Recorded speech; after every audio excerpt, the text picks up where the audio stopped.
Good morning, everybody. At least it's morning for me in this part of the world. Been having a lot, some amazing experiences, especially when Sue's been up here the last little while. Just the interaction between the local Sasquatch up here and us has been amazing. I wanted to share this one story with you. Sue's not so directly involved in this one, but she has been involved in a lot of the magic that's been happening up here. But this one actually involves another friend of mine that I met through Facebook who's got a connection with Sasquatch in his own right. And anyway, I'll share this story with you and hope you enjoy it. It's called One Walks with Four. And by the way, I will be sharing pictures and whatever to show you the actual glyphs that I'm talking about. So once again, One Walks with Four. The One Walks with Four glyph story is one that I treasure because of its personal nature. It also offers a superior insight into how they work with me and others through glyphs and the telepathic nature of this work. On a brisk, overcast day in the fall of 2019, I was out for a hike in a favorite campground that had been closed to campers for some weeks.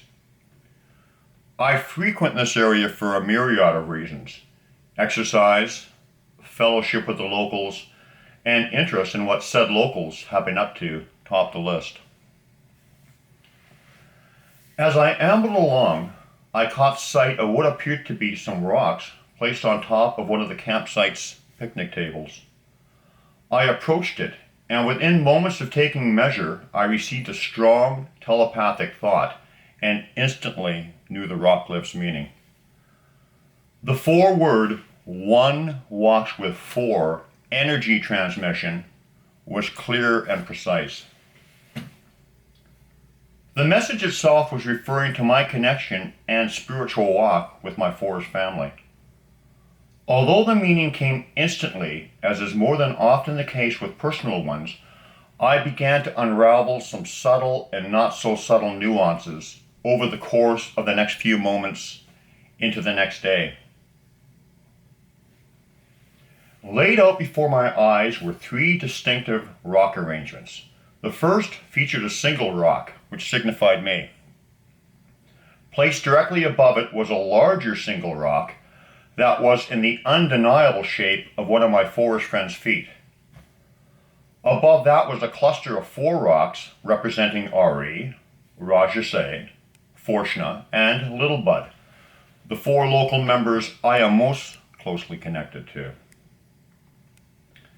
Even without the benefit of thought placement, the One Walks with Four message was obvious. To reiterate, when rocks are included in a glyph, they often represent clan members, as was the case here. The size of the rocks can also be indicative of that member's size or age. At the risk of stating the obvious, the foot rock in the middle of the glyph represented my walk with the four forest people who lovingly guide me on an ongoing basis. Within moments, a more defined understanding took shape. Each series of rocks were placed in one of the three sections that made up the top row of the picnic table. Three sections, or in this case, three levels. Myself as I am now, my walk with them, and where that walk is taking me.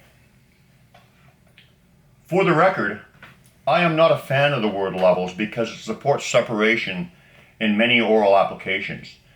If someone was to tell you, "You're not on my level," you would most likely feel a number of negative thoughts and emotions.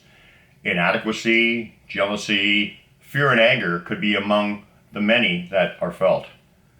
In truth, no one is above or ahead of another. We are all on the same road and have been or will be where the one we perceive as ahead or behind is now.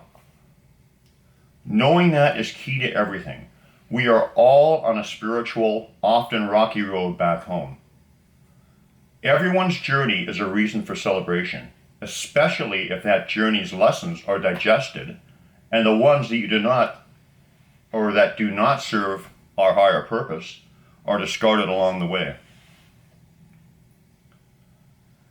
Living my life in a higher vibrational state of unconditional love and knowing is without question the chief reason for this journey. I am by no means there yet, but being aware is half the battle, and I am moving forward as best I can.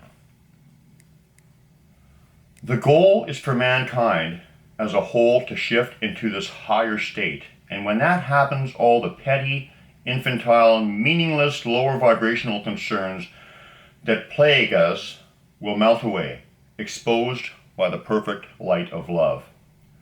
These flowery words are actually literal, because none of these life-experienced, programmed afflictions that stunt our spiritual growth can exist in this higher vibrational state.